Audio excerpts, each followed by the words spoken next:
Paraguai, fronteira com o Brasil, um lugar onde a lei, às vezes, não chega, e onde um homem virou lenda e pesadelo. Você já ouviu falar em Líder Cabral? Se não ouviu, presta atenção, porque essa história vai te deixar com mais perguntas do que respostas.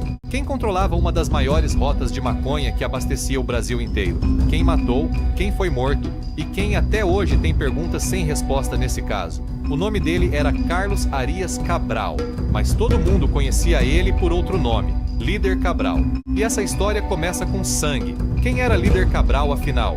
Carlos Arias Cabral era paraguaio. Segundo a Polícia Federal e a SENAD, a agência antidrogas do Paraguai, ele começou a atuar na região de Pedro Juan Caballero ainda nos anos 90. Por mais de 10 anos, ele foi procurado. E por mais de 10 anos, ele escapou. Como um homem procurado por tanto tempo consegue sumir tantas vezes? A resposta, segundo a investigação, é simples e assustadora. Ele tinha mais de uma identidade: documento do Paraguai, documento da Argentina, documento do Brasil. Um deles em nome de Nicolás Ferreira Duarte, cidadão argentino. Ele circulava nas cidades paranaenses de Planalto e Capanema como se fosse um morador qualquer. Ninguém desconfiava. Enquanto isso, nos bastidores, o nome dele crescia e virava sinônimo de uma coisa: poder. Agora vem a parte que você precisa entender para saber o tamanho disso tudo. O Paraguai é, há décadas, um dos maiores produtores de maconha da América do Sul, e grande parte dessa produção atravessa a fronteira seca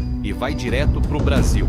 Segundo a Polícia Federal, o esquema de Cabral funcionava quase como uma empresa. Ele comprava a droga direto dos produtores paraguaios e revendia para grupos criminosos em São Paulo e no Rio de Janeiro. O lucro, segundo a investigação, chegava a ser 10 vezes maior do que o valor pago. A Polícia Federal estima que só no ano de 2009, cerca de 100 toneladas de maconha ligadas a Cabral tenham cruzado a fronteira. Desse total, 32 toneladas foram apreendidas. 100 toneladas. Pensa nisso, mas o dinheiro grande atrai gente perigosa. E foi aí que a coisa virou guerra. Em janeiro de 2002, segundo reportagens da época e investigações policiais, a fazenda de Cabral, na cidade paraguaia de Capitambado, foi invadida. A ação teria sido feita por homens ligados a um dos maiores traficantes brasileiros de todos os tempos, Luiz Fernando da Costa, o Fernandinho Beiramar. Nesse ataque, 9 pessoas foram mortas. E segundo essas mesmas reportagens, entre as vítimas estavam a mulher e o filho de 3 anos de Cabral. Isso mesmo que você ouviu. E o que vem depois é ainda mais pesado.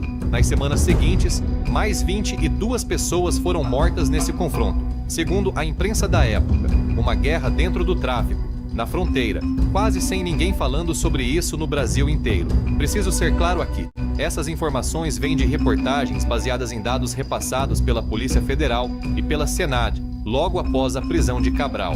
Não são sentenças judiciais, mas são graves o suficiente para mudar o rumo de uma região inteira. Depois dessa guerra, Beiramar teria sido expulso do Paraguai. E Cabral, segundo a polícia, assumiu o controle do tráfico de maconha na região. Mas a pergunta que fica é: será que ele venceu a guerra ou só sobreviveu a ela? Porque, segundo as investigações, Cabral também tinha outros inimigos. Um deles, Carlos Antônio Caballero, conhecido como Capelo, apontado como ligado ao primeiro comando da capital, o PCC, dentro do Paraguai. Segundo a polícia, os dois grupos tentavam se eliminar mutuamente.